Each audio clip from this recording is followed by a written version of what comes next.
You asked the question, would you want to say to policymakers?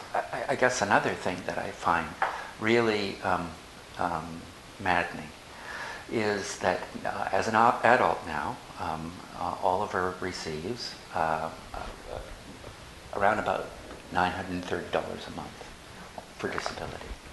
That's for food, shelter, clothing, entertainment, and all of his other accommodation. You forgot that. Well, I said shelter, but so you think about it. I mean, $900 a month. Oliver needs full-time supervision.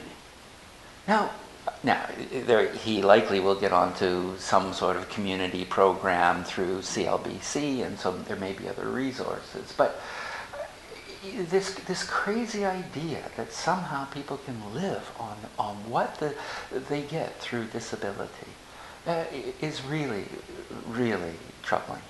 And then if you look at the legislation and the rules that are applied, there's a subtext of it that says you're living off the fat of the land, and you're not going to get a penny more. If you do make a penny more, because some people with disabilities can make a little bit of money, but as soon as they cross the threshold, it gets clawed back. It's the message is somehow like you're well taken care of, and you're going to just become fat and lazy or something like that if we let you make any more, because you're already having such a rich and treasured life. People should be able to make much more than they can make on these sorts of forms of assistance, because everybody's already well below the poverty line.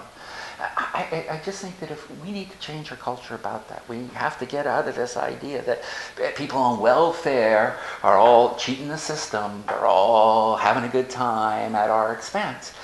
Those people, by and large, are struggling. And being on welfare, whether you're disabled or not, is not a picnic. It's not fun. It's not fun being able to not participate in the great parade of life, to not build relationships that happen when you're involved in work, to not be able to tell other people that this is what I do with my life. There are lots of ways in which people are completely marginalized by being on assistance for whatever reason. And yet we perpetuate this idea that they're all just having a good time, which is so patently false and absurd. And I think what it speaks to is our underlying culture that somehow we don't want anybody to be comfortable. Except, of course, you've made it by yourself. It's anybody getting a free ride is this kind of notion, and it's just so absurd. You're right. It's for anybody who's on welfare, whether you're just disabled or not. But the vast majority of people on welfare have some sort of disability. Yeah.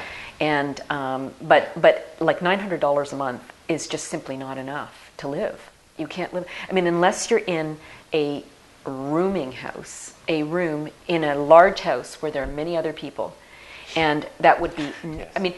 And you don't need somebody to care for you full time, and you don't need somebody to prepare your meals and. But it's not a life. It's absolutely not a life.